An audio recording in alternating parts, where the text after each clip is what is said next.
When it comes to rhinoplasty, this is one of the most difficult operations in plastic surgery because you have to account, when you do a rhinoplasty, three components that are integrated. One is shape, second is function, and third is the long-term durability. Function and shape are married. You don't want to obtain a nice nose that doesn't breathe well, or you don't want to obtain a nose that breathes well and doesn't have a good shape. Likewise, you want to do an operation that's going to have a long-term durability.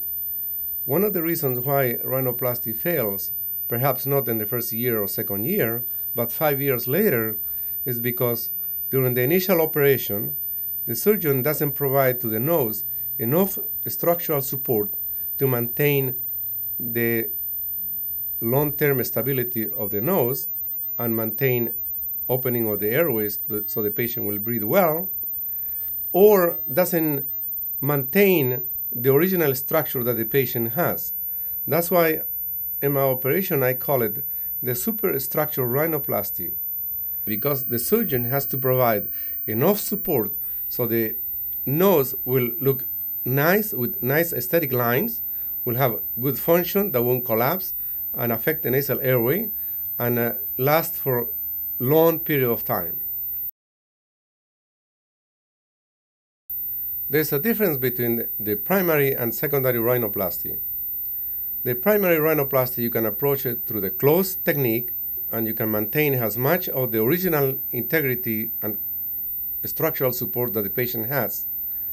When you deal with secondary rhinoplasty, usually previous surgeons have already used the septum, the ear to graft the nose, and you don't have any other option but to obtain rib graft that give excellent structural support to the nose.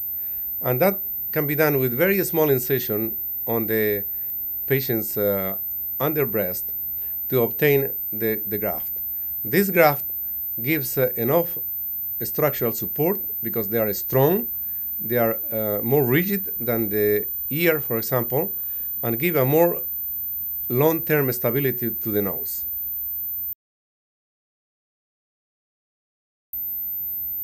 In my practice, about 40% of the patient comes for requesting secondary rhinoplasty from surgeries done somewhere else that has failed before.